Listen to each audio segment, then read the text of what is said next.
Ever since I finished King of the Hammers in 2020 in my Terremoto Jeep that's equipped with our Elite suspension, many of the GenRight customers have expressed interest in doing the same thing.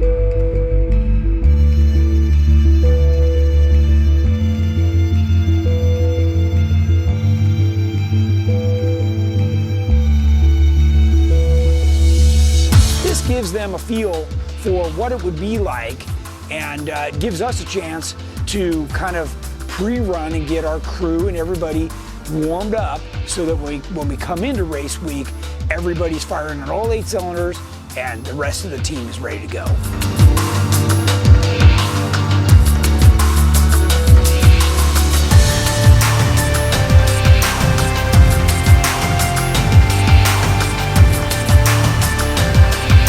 There's so many things that we do when we're pre-running, checking radios, having the crew, be out there and be ready for when a vehicle comes in. It is the reason that we go out there and pre-run, because we want to push the vehicles a little harder, see how they're going to hold up, establish some kind of a benchmark where temperatures are going to be, how does the driver do.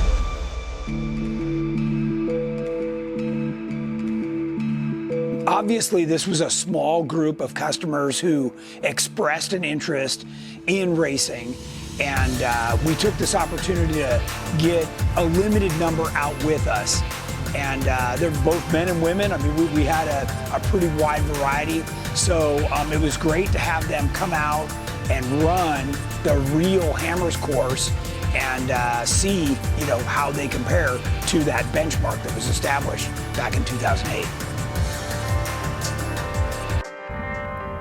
I'm Karen Cohen. And Josh Cohen. This is our 05 LJ. Jeff Perkins from St. Louis, Missouri. Live in Simi Valley, work for GenRight. Driving an 05 Jeep TJ powered by V8. I'm Taylor Hubbard from Simi Valley, California. Work over at GenRight Off-Road. I'm co-dogging for Jeff. Hi, I'm Peter Doolin. I'm from Virginia, originally from Ireland, and I'm driving Maximus and Tracer LJ. My name is Lee Robertson. I work for GenRight Off-Road in California. I had the pleasure of building this Jeep for Peter Doolin. I am Dave Gutwillig. I've come from Houston, Texas, and this is my 2016 JKU. I'm Harry America.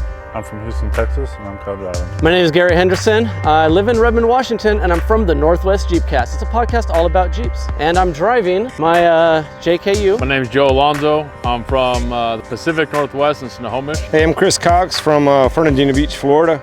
I'm driving a modified LJ Tracer kit built by Bruiser Conversions down in Clearwater, Florida. I'm Scott Gear from Gaffney, South Carolina. Chris is co-pilot. My name is Brandon Long.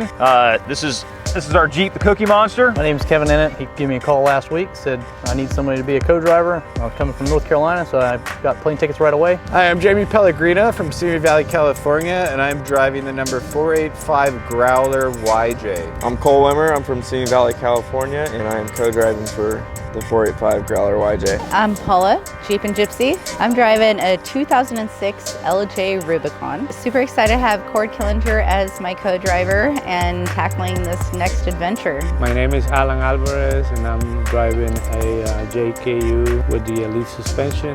Cameron Harris from Harriman, Utah, and riding with Alan, trying to help him get this thing through all the trails in the desert and to the finish line. Tony Pellegrino from Simi Valley, California, driving a 2013 Jeep JKU. Nick Repinich from Paradise, California, driving when he gets tired.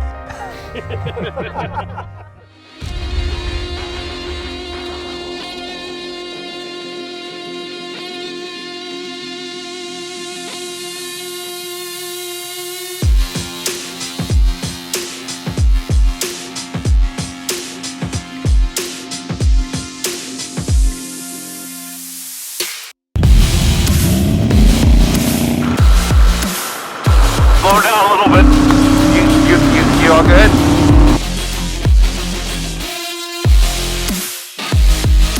So see them, right?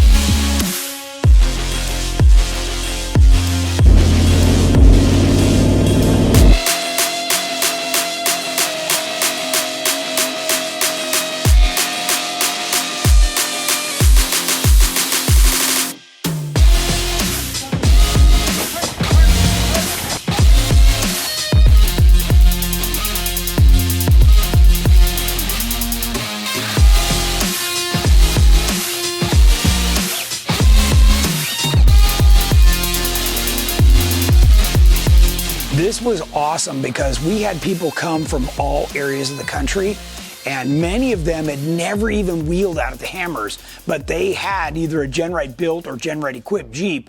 So this was a great opportunity for them to put on a helmet and see what they could do. All right, so this is 48 miles of desert and rock trails. And let me give you some perspective. If we were to go out there wheeling on a regular weekend, just recreationally, if you ran 4 of these trails in one day, you'd come back to the campfire that night and feel like a stud, okay? So to now chain 13 of these together and some desert, that is quite the challenge. So it's no joke.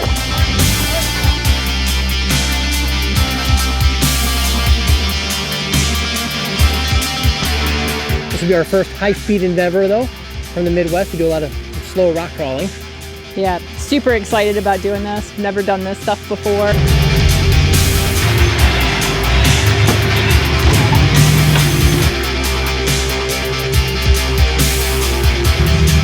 Desert's gonna be slow, but rock crawling, I'm pretty proficient rock crawler. I think we're gonna go slow and steady and make pretty good progress for the rock trail.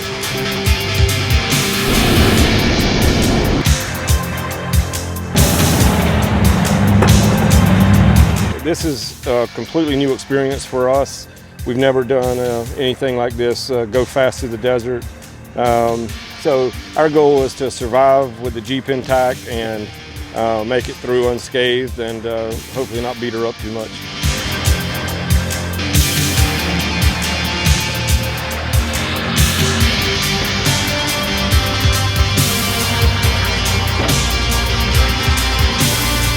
I expect we're gonna have a great time tomorrow.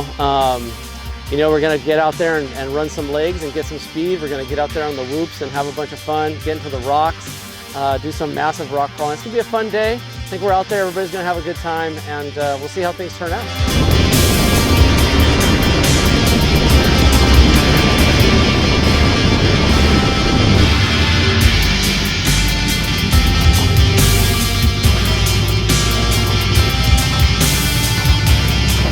I think we should do well. We've seen this course a couple times. Well, I say that, I don't know what the course is yet, but we've seen the rocks out here. We've seen the desert out here. Yeah, it should be awesome. I think we'll do good. We have a super reliable Jeep, hopefully.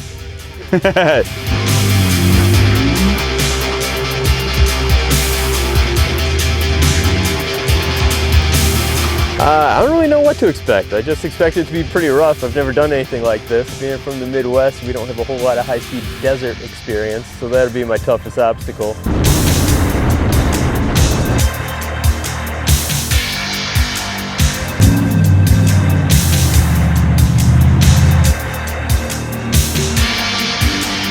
This whole experience is going to be a battle. It's going to be pushing my limits to the extreme, pushing Artemis's limits to her extreme, way beyond anything that we've done before. So, and that's what it's all about, is, you know, taking it on and living it to the fullest.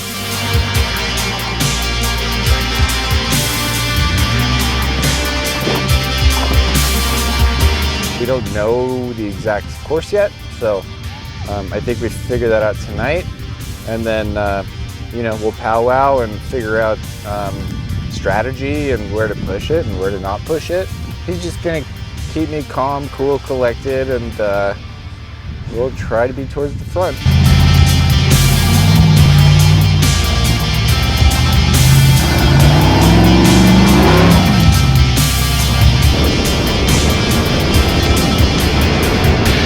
Yeah, I'm from the East Coast. Well, originally from Costa Rica. Now I'm located in Delaware and planning to move here to the West because this is where I like to wheel. I like to go fast and... Game plan is keep it together. That's it.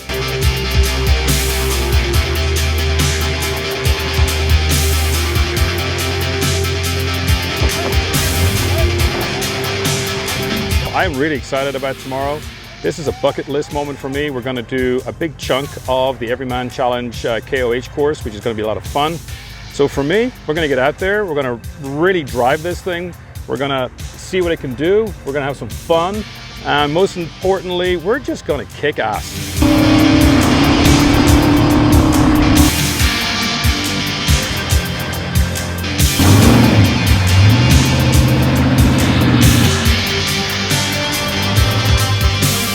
I'm pretty sure we're going to do well. Yeah.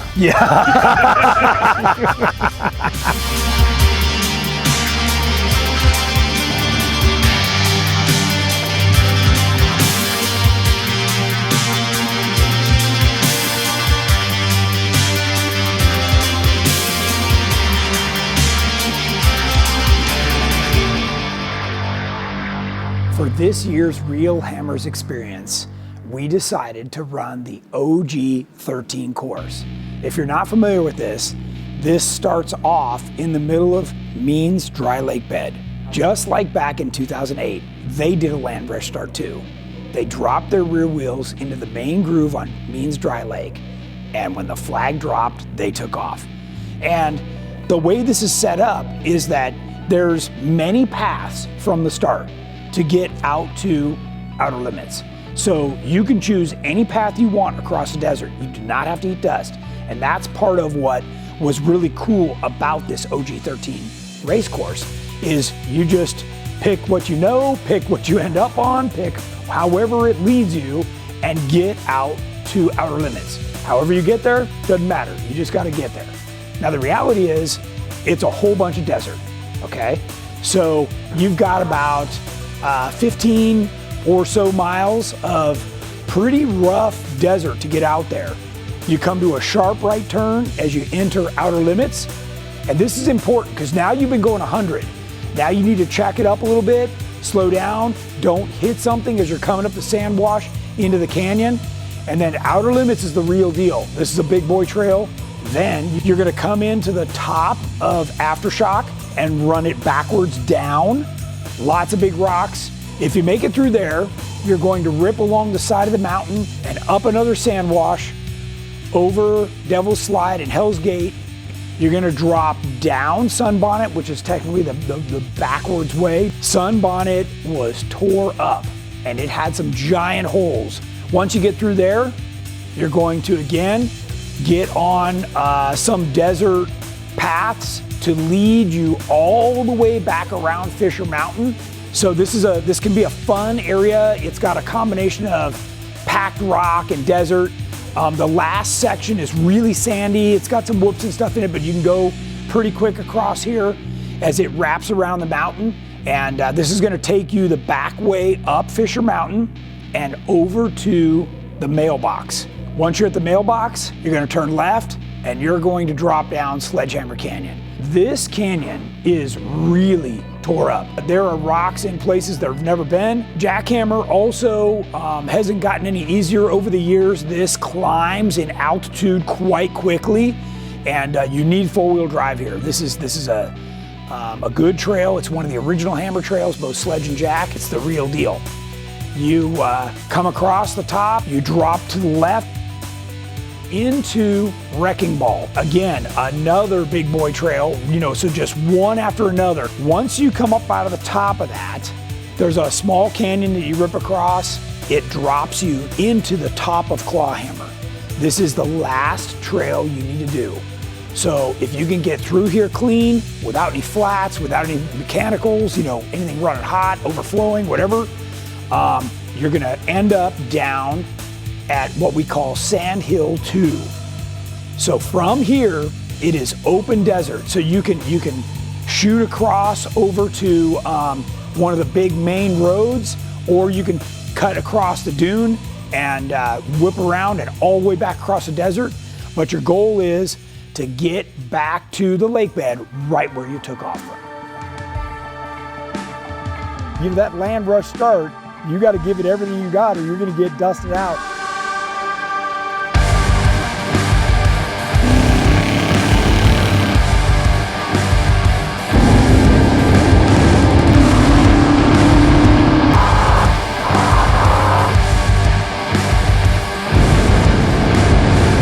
It was tough, I'll be honest. Compared to 2008, these trails are way tougher.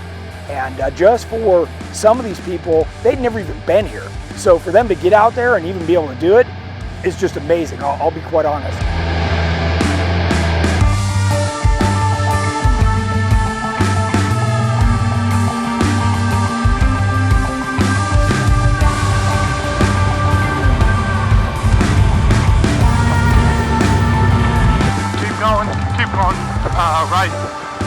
right?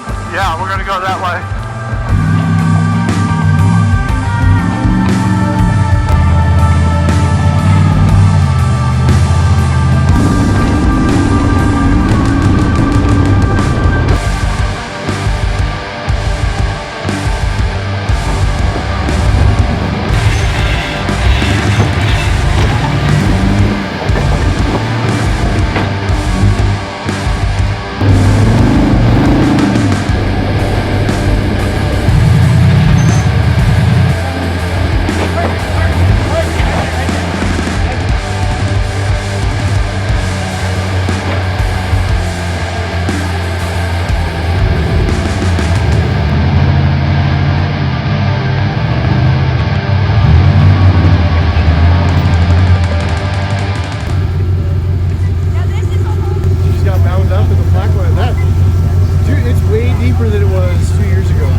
To me, this was like taking our normal trail ride to the next level.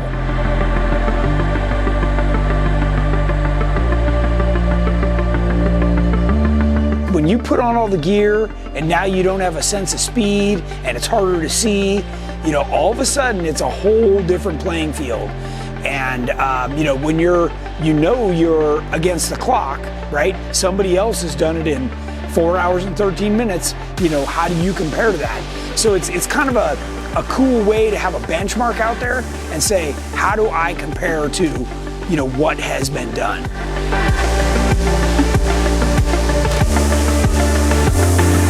All of the things that could potentially, and I think if you look at everybody that was out there that day, they all had some variation of what could potentially go wrong.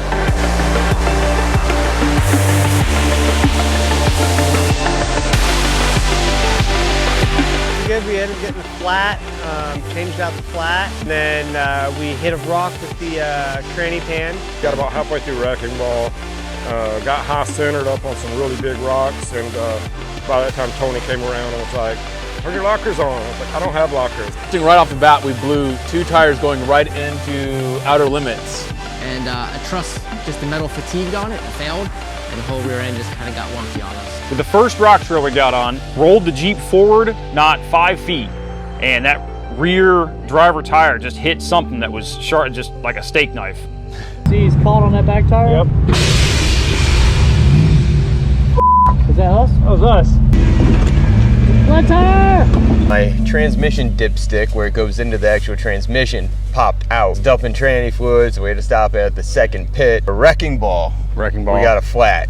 Twice? So yeah. Well, we got the same flat twice. I actually bent control arm, bent up the rear drive shaft. We're down a locker. What do we get? You know, what do you want to do? We've got the back wheels. We've got the one front wheel. We can keep on going, or we can fix this thing. The heat has melted the line. Got totally beat up, but totally worth it. We caved our driver rear corner in pretty good. It was fun. I mean, I was just making sure he got where we needed to go. I mean, I didn't have to get out or winch or anything. Just change the tires. So I'm happy to report that the fastest time that came in was my son Jamie with 3 hours and 42 minutes, and everybody followed somewhere thereafter.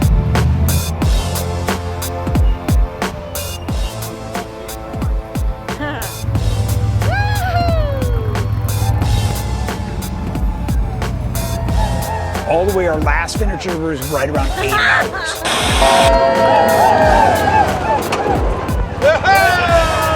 How was it? Awesome. Yeah, buddy. Awesome. We made it. I could have done it without these guys.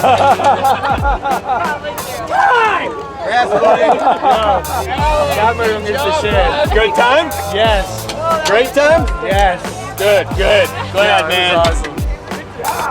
Yo, we went through some serious shit. Like, we had like everything. Tony.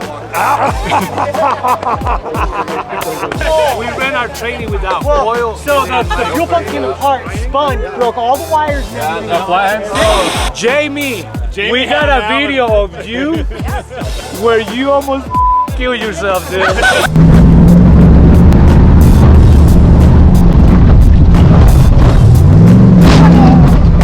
We got it from the back. We got you. That's awesome. Boom! No, dude, from ours, we can see your front drive lane and your rear drive lane. Yeah, bud. Here we go. Okay, bring it in. So since everybody's here, the official winner of today, I'm so proud of my son, Jamie. Speech. You earned that yellow, huh? You earned it. Oh, the pit guys, you guys did great. Everyone, all the support guys, the media guys, and the timing ladies, and the timing everyone. Jimmy did great on the radio. Mom and Tina and Jen. I wasn't here. Jen did great. She was very meticulous. Alan is a crazy. My co-driver Cole, right there. No winching? No, we didn't winch once. Don't want to eat dust. There's dust in front of us, and so I don't think we're going to get ahead of them in this section. No, we don't like dust. We don't like dust. The smoothest in here. Are we worried about anything? Was that one of the questions? Well, we Navigation. You know where we are, right? No. Things can happen. No, this is not good. So we never know. Yeah. You know what? I got a new plan. We're pretty quick and pretty responsive. I wasn't sure how that was going to feel. Shit. This guy, yeah. How much experience do you have? Do you know how to winch? We're not gonna need a winch. It's fine. Yeah, Cole, just say that. Or- Hey, I expect to not have to get out of the Yeah, vehicle and that's have a good day. I'm expecting to just sit in the car the whole day. I don't want to winch or wrench. It will turn off in a minute, but there's no way to turn it off. Everybody had a great time. They're ready to come back as soon as I say, let's do it again. So I don't think they got enough. And even for the people who weren't able to finish because they broke or had some other mechanical trouble, they're anxious to get back as well. So I think everybody's got the bug, that's for sure.